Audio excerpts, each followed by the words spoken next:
Welcome to beautiful Stamford, one of the finest Georgian towns in the country. Stamford is renowned for many things: its countryside, its heritage and its beautiful architecture. And this year Stamford hits another milestone. It's 50 years since its designation as the country's first conservation area. As well as being a beautiful town, it remains a vibrant, thriving community, and we are delighted that it was voted the best town to live by a national newspaper in 2013. The importance of preserving Stamford is beyond doubt. Our challenge is how we do so while ensuring that we meet the needs of families, visitors and businesses in our modern age, and that it can continue to be a genuine community and not just a museum piece. We want generations of families to grow up here and for their children to stay here and work if they wish. That means ensuring that there are high-skill, high-quality jobs. Stamford is in excellent health, and as the leader of the council it is an absolute privilege to celebrate that past and help shape the town for many generations to come.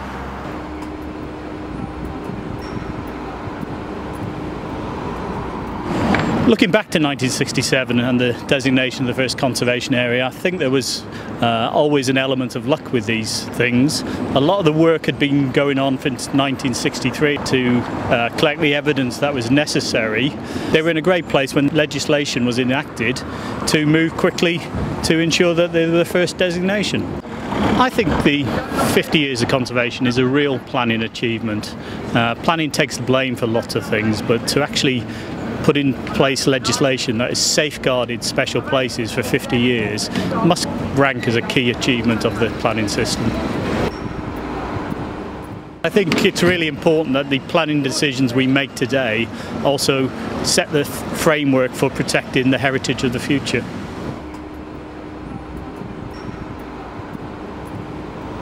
Of course, Stamford got lucky.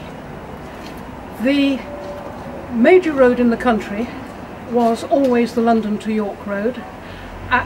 For a long time, until the early Middle Ages, the road had to go through Nottingham because that was the only bridge over the Trent. And then they built a bridge at Newark. And if you look at a map, you will find that the line between York and Newark and London goes pretty well straight through Stamford, and therefore the coaching era began. The coaching trade, of course, kept Stamford going for a long time. And then the railways came along. And for a start it looked like a disaster for Stamford because the main line didn't come through at Stamford. It went through Peterborough, and the reason for that was an engineering reason. The land there is flatter and trains like flat land. So Stamford essentially remained a little market town.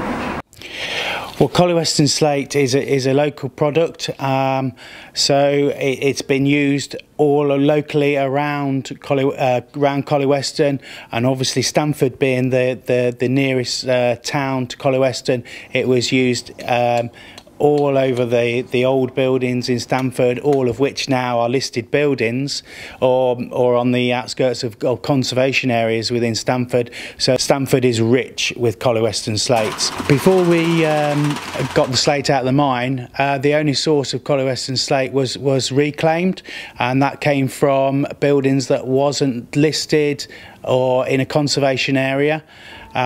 So we had to take the slates off those buildings to be able to then use that slate on listed buildings or in conservation areas. People come to Stamford because of the magnificent architecture and the history surrounding the town. The Georgian Festival is a great example of how we can make the most out of the town's history and heritage. We want to develop and enhance what's already here. You know, we've got some amazing historical places to visit already, and it's really about drawing more people to them.